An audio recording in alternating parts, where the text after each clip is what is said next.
So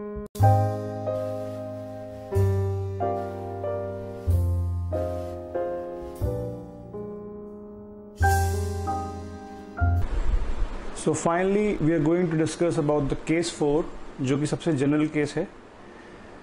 यहाँ पर अगर लेटेस्ट से एक पार्टिकल की वेलोसिटी v नॉट है और मैग्नेटिक फील्ड b नॉट के बराबर है, हम अभी भी ये मान रहे हैं कि इलेक्ट्रिक फील्ड जीरो है, इलेक्ट्रिक फील्ड का कोई असर नहीं है और वेलोसिटी और b के बीच में एक एंगल थीटा है। अभी तक हमने दो केस डिस्कस किए। पहला केस जब इनके बीच में एंगल थीटा जीरो था, दूसरा केस जब इनके बीच में एंगल थीटा 90 डिग्री के बराबर था। जब इनके बीच में एंगल थीटा जीरो था तो पार्टिकल का मोशन कैसा था, स्ट्रेट लाइन था। और जब इनके बीच में एंगल थीटा 90 के बराबर है तो पार्टिकल का मोशन क्या था, सर्कुलर मोशन था। अब एक जनरल केस थीटा, अगर इनके बीच में एंगल है तब क्या होगा। अगर वेलोसिटी और मैग्नेटिक फील्ड के बीच में एंगल थीटा है, what we can do is, हम इस वेलोसिटी को दो कंपोनेंट में ब्रेक कर सकते हैं। एक वो कंपोनेंट v cos थीटा जो कि मैग्नेटिक फील्ड के अलोंग है, और एक वो कंपोनेंट v sin थीटा जो कि मैग्नेटिक फील्ड के परपेंडिकुलर है। तो यहाँ पर भी दो कंपोनेंट हो गए। एक वेलोसिटी का कंपोनेंट जिसके बीच में एंगल जीरो है, इसकी वजह से मोशन कैसा होना चाहिए, स्ट्रेट लाइन होना चाहिए। एक वेलोसिटी का कंपोनेंट जो कि मैग्नेटिक फील्ड के परपेंडिकुलर, इसकी वजह से मोशन कैसा होना चाहिए, सर्कुलर मोशन होना चाहिए। दस the resulting motion should be superimposition of circular motion and straight line motion। ऐसे मोशन को हम बोलते हैं हेलिकल मोशन। देखिए, हमें मालूम है कि v cos थीटा कंपोनेंट जो कि मैग्नेटिक फील्ड के अलोंग है, we have discuss this, is never going to change, will always remain constant। we have discussed this, why, because इस डायरेक्शन में कोई भी फोर्स नहीं लग रहा है, तो इस डायरेक्शन में कोई भी एक्सेलरेशन नहीं होगा, इस डायरेक्शन में वेलोसिटी चेंज नहीं होगी। तो ये component v cos theta constant रहेगा।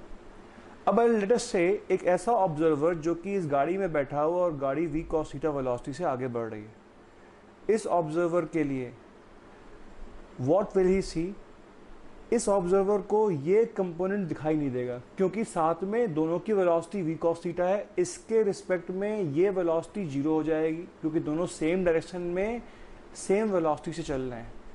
What he will see, he will only see the motion to be, इस पार्टिकल का मोशन सिर्फ क्या देखेगा, v sin थीटा इसकी वेलोसिटी दिखाई देगी। और v sin थीटा वेलोसिटी क्या होगी, मैग्नेटिक फील्ड के perpendicular. And therefore for him ये velocity v sin theta magnetic field के परपेंडिकुलर है और इसको, इस पार्टिकल का मोशन सर्कुलर पाथ दिखाई देगा। कैसा, वेलोसिटी इधर, velocity cross b, v sin theta cross p। ये ऑब्जर्वर इस पार्टिकल को एक ऐसे सर्कल में घूमता हुआ देखेगा, इसी पॉइंट पर स्टार्ट होगा, इसी पॉइंट पर वापस आ जाएगा। Let us discuss this case. Let us से एक लिफ्ट है, lift v cos theta velocity से आगे बढ़ रही है।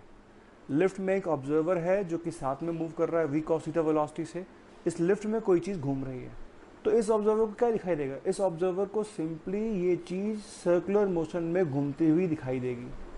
लेकिन अगर कोई ऑब्जर्वर ग्राउंड पे खड़ा हुआ है, इस ऑब्जर्वर को क्या दिखाई देगा, इस ऑब्जर्वर को यही चीज सर्कुलर में नहीं बल्कि ये चीज नीचे सर्कल में भी घूमती दिखाई देगी, एट द सेम टाइम ऊपर भी बढ़ती दिखाई देगी। तो what he will see the motion something like this.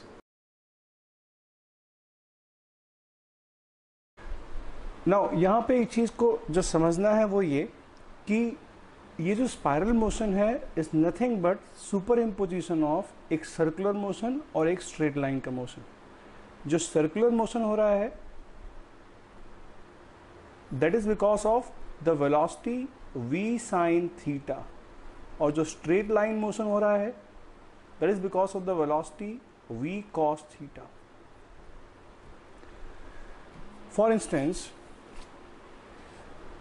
ये वेलोसिटी v, इसका एक कंपोनेंट इस डायरेक्शन में v cos थीटा और इस डायरेक्शन में v sin थीटा, और v और b के बीच में एंगल थीटा है। अगर लेट अस से हम इस पूरे मोशन को एक ऐसे रेफरेंस फ्रेम में देखें जो कि v cos थीटा वेलोसिटी से मूव कर रहा है, तो इस रेफरेंस फ्रेम में क्या दिखाई देगा, इस रेफरेंस फ्रेम में ये पार्टिकल एक सर्कल में घूमता हुआ दिखाई देगा इसी पॉइंट पर। लेकिन ग्राउंड पे बैठा हुआ ऑब्जर्वर क्या देख रहा होगा? ग्राउंड पे बैठा हुआ ऑब्जर्वर ये देख रहा होगा कि ये पार्टिकल सर्कल में तो घूम रहा है, एट द सेम टाइम आगे भी बढ़ रहा है with velocity of v cos theta. अगर इस पूरे मोशन को हम सामने से देखें, फ्रंट व्यू से देखें, तो आपको ये पार्टिकल सर्कल में ही घूमता हुआ दिखाई देगा। फॉर इंस्टेंस ये स्प्रिंग है, this spring is nothing but a helical. अगर कोई चीज ऐसे मूव कर रही है तो that is nothing but a helical path. अगर आप इसी स्प्रिंग को सामने से देखें, if you see it from top, what you see? You see the motion to be circular. आपको क्या दिखाई देगा? आपको सिर्फ एक सर्कल दिखाई दे रहा है।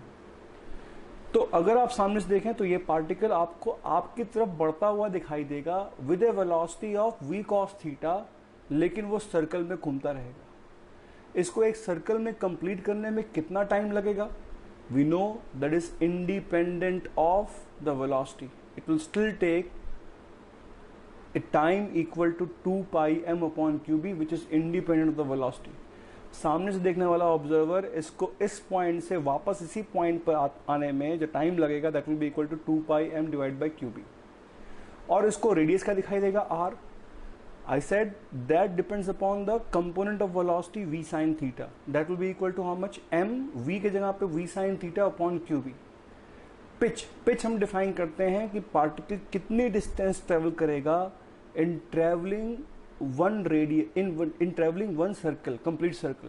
तो एक कंप्लीट सर्कल करने में वो कितना आगे आ चुका होगा, वो कितना होगा? कंप्लीट सर्कल करने में टाइम कितना लग रहा है? इतना टाइम लग रहा है। और इस डायरेक्शन में वेलोसिटी क्या है? v cos theta. So this is called pitch. Pitch will be simply equal to v cos theta into 2 pi m divide by qb।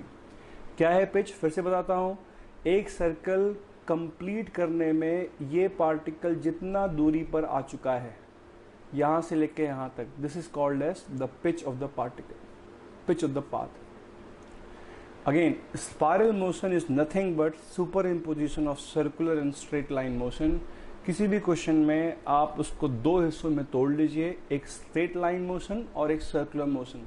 Circular motion is because of velocity v sin theta and straight line motion is because of velocity v cos theta.